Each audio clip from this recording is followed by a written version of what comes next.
tämmöset peruskevyet heittokalastusvehkeet. Tässä on seisonut noin kaikki laivattomat puolet ja aikataulussa hyvässä.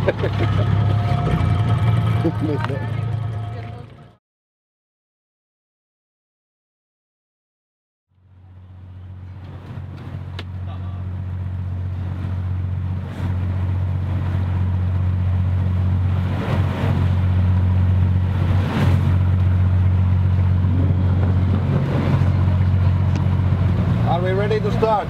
What? Are we ready to start fishing? Fishing? Yes. Yeah. Hyvä, mennään. Hyvä. Are we going to pick them up? Can I do?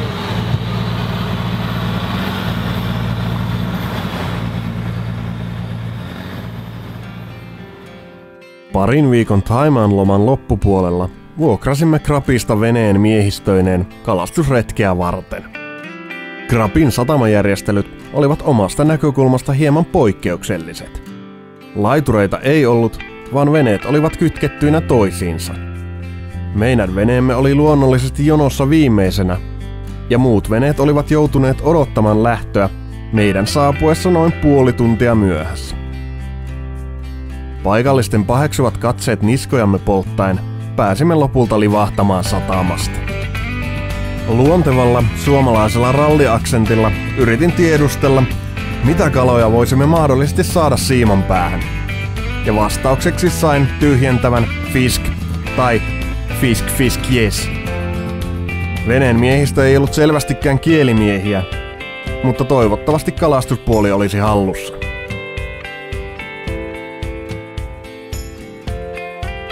Ensimmäiset pari tuntia menivät perinteisesti tyhjää vetäessä, mutta olipa sekin vaan jotenkin leppoisampaa kuin koti-Suomessa.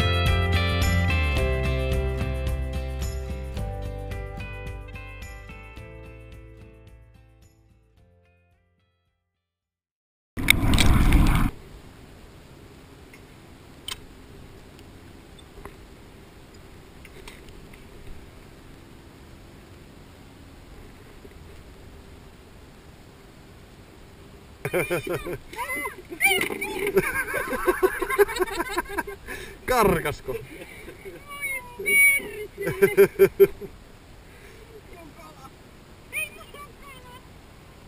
Kaikki muuttaa paitsi minä.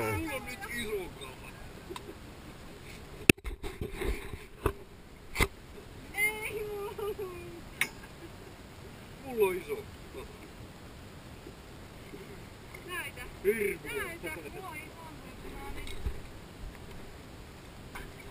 Täällä on tommonen pikku kalavas mullekin.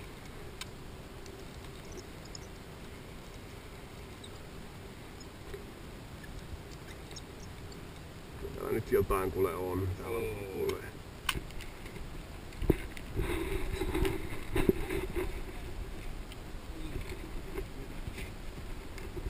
Oho, tää on kyllä isoin.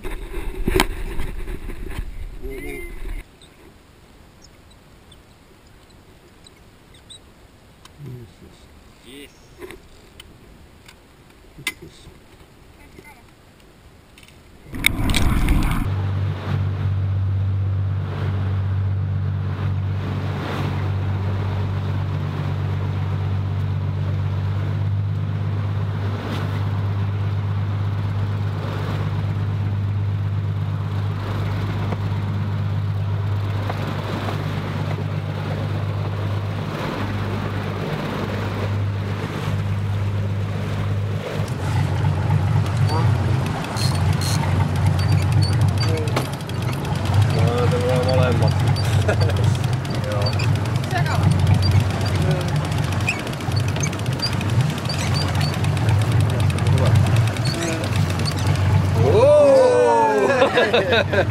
Suna!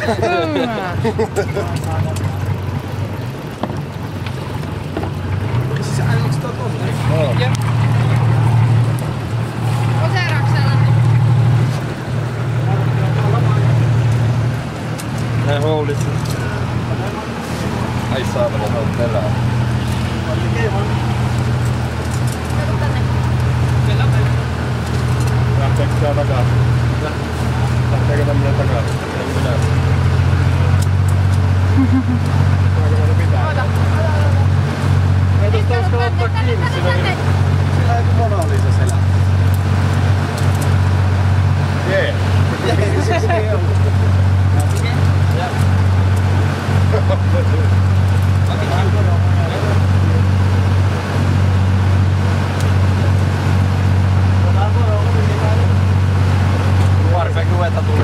Sinne kun vaan heitti sen. Saadaanko sieltä parkittua? Joo.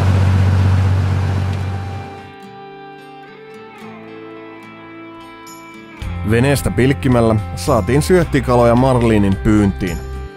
Ja marliini näkyykin loikkaavan veneen lähistöllä. Mutta olihan se selvää, että marliinin väsyttely jäi vain haaveiksi. No uistelemalla sentään saimme tonnikalan. Sekin oli meille jo saavutus. Miehistö oli kuitenkin sitä mieltä, että saalis oli poikkeuksellisen surkea, ja jatkoimme uistelua yli sovitun ajan aivan pimeään tuloon asti.